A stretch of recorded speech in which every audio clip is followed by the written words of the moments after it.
Hello दोस्तों, आज की इस वीडियो में हम बात करेंगे विटामिन के डिपेंडेंट कोगुलेशन की। तो कोगुलेशन प्रोसेस में विटामिन के का क्या काम है और इसकी डिफिशियंसी से क्या प्रॉब्लम आ सकती है। तो यहाँ पे देखिए प्रो कोगुलेशन फेज दिखाया गया है और प्री कोगुलेशन फेज दिखाया गया है। और फिर यहाँ देखिए विटामिन के डिफिशियंसी के बारे में बताया गया है। लेकिन उससे पहले हम बात करते हैं कि विटामिन के का काम क्या होता है, कैसे ये काम करता है। तो देखिए ये विटामिन के हमारी बॉडी में ऑक्सीडाइज्ड फॉर्म में होता है और ये ऑक्सीडाइज्ड फॉर्म एक्टिव फॉर्म नहीं मानी जाती है, इसको हम इनएक्टिव बोलते हैं। और फिर इसको एक्टिव करने के लिए एक एंजाइम की ज़रूरत होती है जो लीवर में होता है, इसको हम बोलते हैं एपॉक्साइड रिडक्टेज। ये एपॉक्साइड रिडक्टेज इस ऑक्सीडाइज्ड विटामिन के को कन्वर्ट कर देता है रिड्यूस्ड विटामिन के में, यानी अब ये एक्टिव हो गया। अब विटामिन के एक्टिव हो गया। अब इस एक्टिव विटामिन के की मदद से यहाँ पे एंजाइम होता है गामा ग्लूटामाइल कार्बोक्सिलेज। तो ये अब ये काम करेगा, विटामिन के डिपेंडेंट होता है ये। तो जब ये विटामिन के एक्टिव हो गया तो ये एंजाइम काम करेगा। और ये एंजाइम करता क्या है, ये इनएक्टिव फैक्टर्स जो हैं फैक्टर 2, फैक्टर 7, 9, 10 और प्रोटीन सी और प्रोटीन एस, इन सबको गामा कार्बोक्सिलेटेड कर देता है। और जब ये गामा कार्बोक्सिलेटेड करता है तो ये निगेटिव चार्ज हो जाते हैं, इन पे निगेटिव चार्ज आ जाता है, जिसकी वजह से कैल्शियम जब आता है तो कैल्शियम इस पे आसानी से बाइंड कर लेता है। और ये कोगुलेशन प्रोसेस में एक दूसरे की हेल्प करते हैं, एक फैक्टर दूसरे फैक्टर से बाइंड कर लेता है आसानी से। तो ये काम होता है इसका। तो अब ये गामा ग्लूटामाइल कार्बोक्सिलेज जो विटामिन के डिपेंडेंट होता है, इन एक्टिव फैक्टर्स को कन्वर्ट कर देगा मेच्योर फैक्टर में। फैक्टर अब ये फैक्टर मेच्योर फैक्टर या मेच्योर कार्बोक्सिलेटेड फैक्टर हो जाएगा। इसको हम बोलते हैं फैक्टर 2, फैक्टर 7, फैक्टर 9, फैक्टर 10। ये क्लॉटिंग फैक्टर है। और ये एस और सी प्रोटीन ये एंटीकोगुलेंट होते हैं। अब इनका काम कैसे है अभी आगे हम देखते हैं।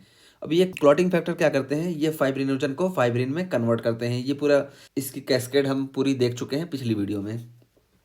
अब यहाँ देखिए इसमें क्या बताया गया, विटामिन के डिफिशियंसी से होता क्या है, decrease synthesis of factor 2, factor 7, 9, 10, protein C and protein S. ये पूरी की सिंथेसिस नहीं हो पाएगी, ये इसमें कन्वर्ट नहीं हो पाएंगे। और फिर यहाँ पे बताया गया कि वारफरिन इनहिबिट्स विटामिन के एपॉक्साइड रिडक्टेज। अब देखिए ये एपॉक्साइड रिडक्टेज है, इसको वारफरिन जो है ये इनहिबिट कर देता है, या लीवर फेलियर हो तो भी ये इनहिबिट हो जाएगा, जिसकी वजह से विटामिन के डिफिशियंसी हो जाएगी। और जब विटामिन के की एक्टिव फॉर्म की डिफिशियंसी होगी तो ये फैक्टर्स, क्लॉटिंग फैक्टर्स जो हैं इनकी भी डिफिशियंसी हो जाएगी। तो ये हो गया कि वारफरिन इनहिबिट्स विटामिन के एपॉक्साइड रिडक्टेज, तो इसको इनहिबिट कर दिया, ये हुआ। और फिर देखिए क्या दिया गया है, विटामिन के administration can potentially reverse inhibitory effect of warfarin on clotting factor synthesis.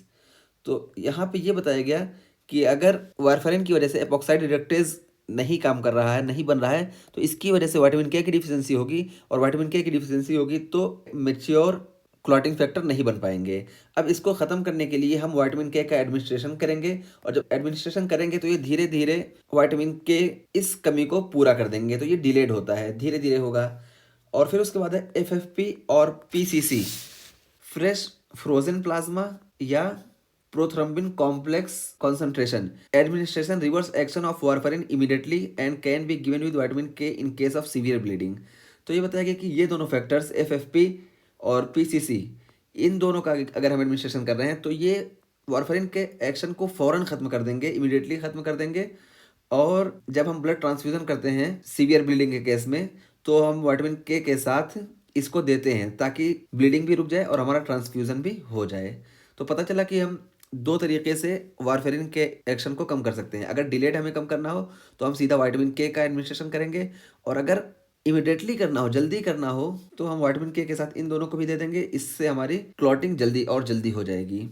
और फिर यहाँ पे बताया गया कि neonates lake enteric bacteria, neonates में एंटेरिक बैक्टीरिया नहीं होते हैं जो कि विटामिन के प्रोड्यूस करते हैं। तो नियोनेट्स में विटामिन के प्रोड्यूस करने वाले बैक्टीरिया नहीं होंगे, इसीलिए अर्ली एडमिनिस्ट्रेशन ऑफ विटामिन के ओवरकम्स नियोनेटल डिफिशियंसी या कोगुलोपैथी। तो हम विटामिन के का एडमिनिस्ट्रेशन इनमें जल्दी कर देते हैं, जिसकी वजह से नियोनेटल में जो डिफिशियंसी होती है विटामिन के की वो ख़त्म हो जाती है, और कोगुलोपैथी जो प्रॉब्लम आती है वो भी ख़त्म हो जाती है। तो ये हमें फ़ायदा मिला। और फिर यहाँ पे बताया गया फैक्टर्स। देखिए फैक्टर्स में क्या है, फैक्टर 7 से क्या है, शॉर्टेस्ट हाफ लाइफ। जितने भी फैक्टर्स हैं सबसे छोटी हाफ लाइफ फैक्टर 7 की है। और factor 2 longest, 2 long half life, यानी सबसे लंबी हाफ लाइफ फैक्टर 2 की है।